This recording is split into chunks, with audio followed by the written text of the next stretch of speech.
So as you can see right here, we have got some Quansheng radios, and today we're going to look at how to send messages between them. So we'll be using the keypads on the radio, so you will need something like this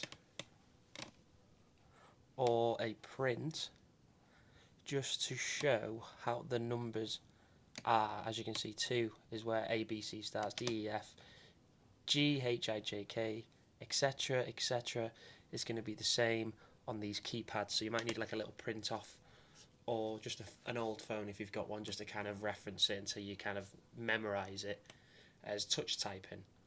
So let's get onto the computer, let's start installing the software. Right, so we're on the computer. As you can see, we're on github.com/exuma/uv-k5-firmware-custom/releases. I'm going to leave in the link in the description. Don't worry, there's going to be a link in the description. I prefer this firmware. Before I say anything, this is going to change a couple of things on your radio. It's going to add some really nice features and really take control of the chipset that these radios have.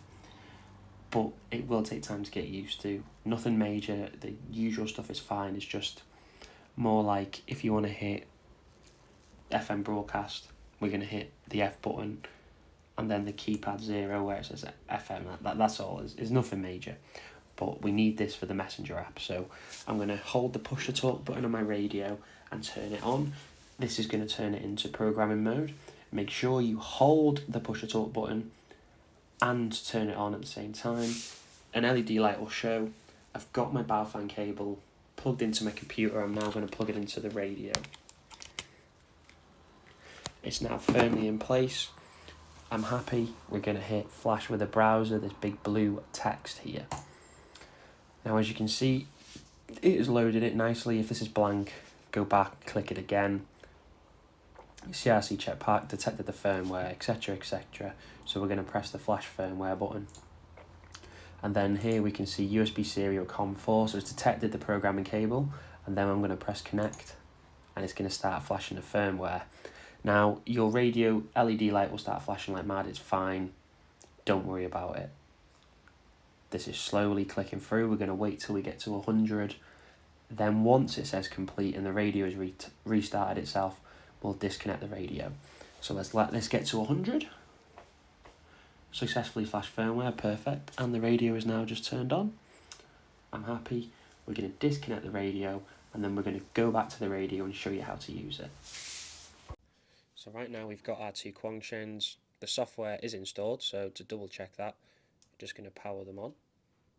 As you can see, it says at the bottom, new version 20.5, so it's the new software. You will notice the font is a bit different to the standard software as well. I prefer this font, it's quite easy to read. So the first thing we're going to do is we're going to hit menu, and then we are going to go to number 52. So hit menu, type in 52. Now you can see message mode. Now for yourselves, most likely this isn't going to be set to anything. What this means, I'm going to go for it. It's a way of sending messaging. FSK, I won't explain it, but in short terms, use 450 if you don't have that strong of a range to the other radio. Use 700 if you have a medium range to the radio, and if you have a really shit hot range, then we're going to use AFSK 1200 or 1.2K. Personally, I usually leave it at FSK 700. I've not had any issues with it. I've done some long range messaging, not had any issues, as long as you've got line of sight. But it's personal preference. So let's hit escape. So right now these radios are on an amateur band, unused right now, but it's both the same. That's the main thing. It's both the same. It's not like a text. It's not like we're texting a number. We're sending a message out on that frequency, and whatever's on it will pick it up. So this does do mesh networking. So what this will do is if you've got 5 of these set up, they will all bounce the message between themselves. So say one radio at the end has no signal to the person who's sending the message, but it can get a link through the other radios, it's going to do that.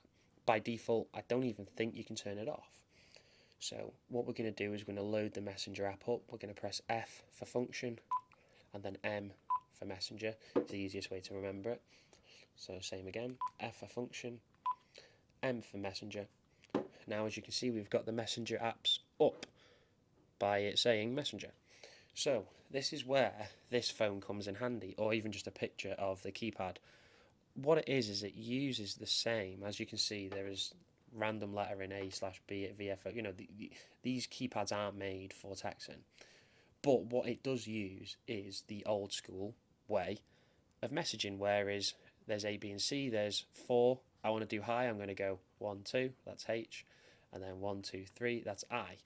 So it does help to have one of these until you kind of remember it. I've had one of these years when I was really, really young, but I can't remember how to do it. So I kind of use it as a reference for when I'm sending messages.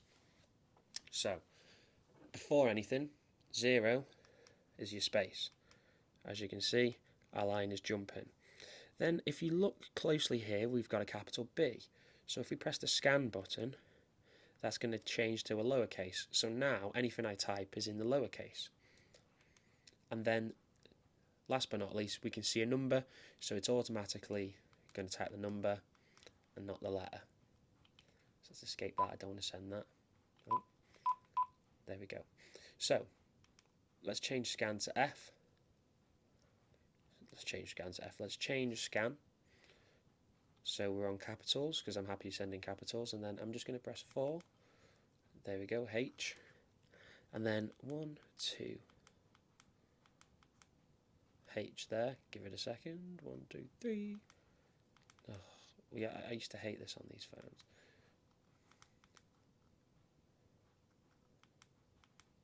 There we go. So as you can see, we've typed hi. You'll get used to this. This was like a stressful thing back in the day when these phones were a thing, trying to text people. So once I've typed what I want to type, I'm going to press M. So as you can see, they both beeped. So this beep was to say it's received the message. So as you can see the H and the hi, and then this says the H and the hi, and it beeped to say the message has been received. That is also it being meshtastic and bouncing the message again. But what I want to look at is this plus. So this plus means the message has been received by the radio. So I know when it's been received. The only thing is, if you've got a couple of radios, say you and your mates have got them, you will need to sign off who's messaging who. So you're all, in theory, just messaging a message on the same frequency. So the issue with that is going to be you're not going to know who's who without putting a little sign off, maybe like your initials or a little call sign or something at the end, so people know who has sent the message.